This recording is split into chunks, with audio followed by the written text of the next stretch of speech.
birada ni Pia Wurtzbach, parang humihingi ka ng simpatsya.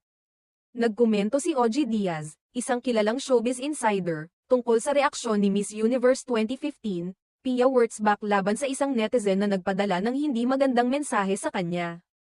Ang insidenteng ito ay ipinost ni Pia sa kanyang Instagram story, kung saan ipinakita niya ang isang direct message mula sa netizen na nagmungkahi sa kanya na mag-file ng divorce laban sa kanyang asawa na si Jeremy Johnson, na inaakusahan umano niyang manggagamit.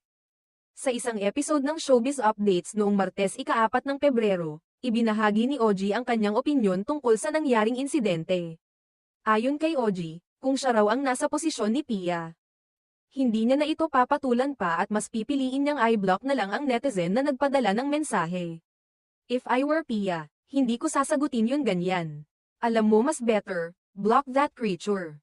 Kasi nagpo-post ka pa ng ganyan, syempre parang humihingi ka ng